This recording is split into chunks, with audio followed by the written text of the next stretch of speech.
Scripps News investigative series ICE Inc. exposes the private companies profiting off the Trump administration's immigration crackdown. Now we're digging into the businesses quietly building and operating one of the largest ICE detention camps in the nation. Patrick Terpstra joins us now live from Washington. And Patrick, as our investigative correspondent, you went to West Texas and a place known as Lone Star Lockup. What did you find?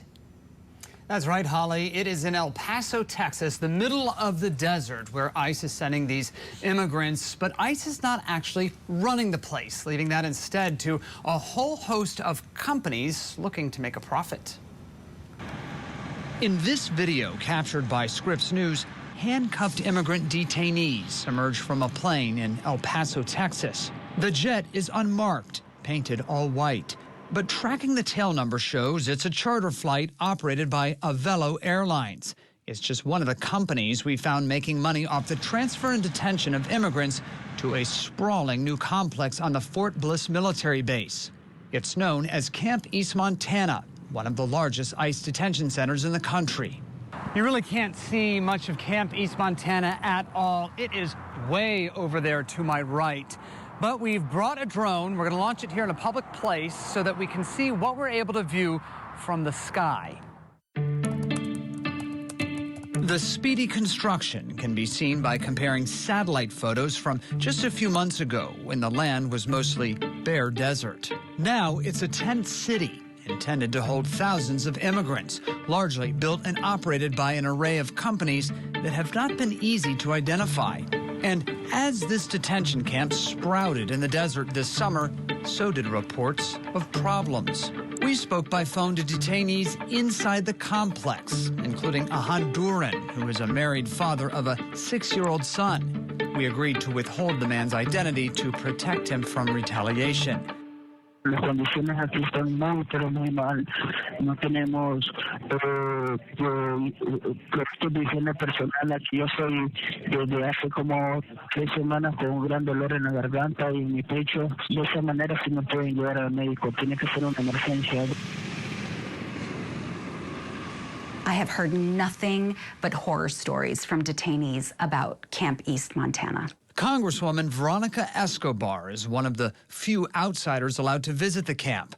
After speaking with detainees and subcontractors there, she sent a letter to Homeland Security Secretary Kristi Noem demanding answers about contractor staffing, saying ICE is being dishonest. Dishonest is a strong word. Yeah, it is. We have not gotten accurate information from ICE. The Congresswoman has also asked Homeland Security to connect with the local health department to address concerns about illness. Quote, several people told us the water smelled bad and made them ill, Escobar wrote in her letter to Secretary Noem. When the water is making them sick, when they're not able to access medical care, which I heard directly from one of the detainees, the contractor is not meeting the scope or the expectations of the contract. Camp East Montana, it seems very much the Wild West. Marisa Limon Garza runs the Las Americas Immigrant Advocacy Center in El Paso that offers legal services to migrants held here. You have been to a lot of detention centers? Absolutely, yes. How does Camp East Montana compare? It breaks the mold. So you have a rotating door of people who do not know what they're doing. The administration has refused to share detailed contracts for places like Camp East Montana, but we've been able to identify a number of companies involved with this huge complex, beginning with Acquisition Logistics, LLC. Federal records reviewed by Scripps News show they're getting $1.2 billion from taxpayers to establish and operate what's described as a short-term detention facility. The company holding this important contract lists a single-family home in Virginia as its headquarters. The business has a bare-bones website and no history we could find of operating a detention center. No one from Acquisition Logistics would return our calls or emails. Congresswoman Escobar has not been able to get a list of the estimated 300 staff identified as subcontractors working at Camp East Montana.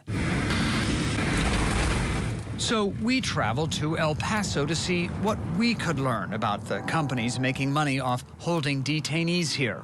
We discover Disaster Management Group, based in Jupiter, Florida, built the soft-sided structures at the El Paso camp as a subcontractor for acquisition logistics. Detainees tell Scripps News during heavy rains, water leaks into their bunk rooms, soaking mattresses. Cuando llueve mucho, hay muchas camas que se mojan, está de mucha agua. Hay una tormenta de agua, se mojan todas las camas de arriba, las personas de arriba son las más perjudicadas. Disaster Management Group did not answer our questions about why these tents would already be leaking. An employee working for Disaster Management Group died in July at the camp in a workplace incident, now under investigation by OSHA. And last year, the Labor Department said the company and its contractors violated federal law for failing to pay full wages and benefits to workers at a New Jersey military base. It really comes down to how these contracts were awarded and how these people are being trained, and it doesn't seem to matter. Congresswoman Escobar says a lack of transparency at the camp makes accountability impossible. Frankly, the agency should be providing oversight over its contractors, but that's not happening adequately. The American taxpayer is paying billions of dollars to these contractors who very likely are not holding up their end of the bargain. Secretary Noem has not responded to the Congresswoman's letter. DHS did not answer our questions about contractors at the camp, but sent us a statement that said, in part, any claim that there are inhumane conditions at ICE detention centers are categorically false. Ensuring the safety, security, and well-being of individuals in our custody is a top priority at ICE. Congress has allocated billions of taxpayer dollars to open more ICE detention centers like the one in El Paso. What do you think when you hear that Camp East Montana is supposed to be the model for more detention centers to come? As an El Pasoan, I cannot in good conscience sleep well knowing that 3,000 people down the road in a residential area are in horrible conditions. And that deportation flight that we saw, immigrants coming off that white plane, those flights happen all the time. And contracting documents that we reviewed show the plan is to grow Lone Star lockup, Camp East Montana, to 5,000 detainees capacity, which would make it the largest ICE detention center in the country, Holly. Wow, this whole thing is just shocking. All right, so Patrick, what happens to these thousands of detainees? Do they have any way to speed up how long they're in detention? Not really. They sit and wait. And they essentially are supposed to be there for 2 weeks or less, according to the government. But we found lots of them are spending months and months there. And then they essentially have two options. They can either self-deport, in some cases leave family back here in the United States, or they can wait for their day in immigration court. But of course, those courts are overwhelmed, and that process can take months and months. And Patrick, you've been investigating private detention centers like this all year. So how are they different from those locations that are actually run by ICE? Well, ICE, Customs Border Patrol, they know exactly how to detain immigrants, and they have been doing this for many years.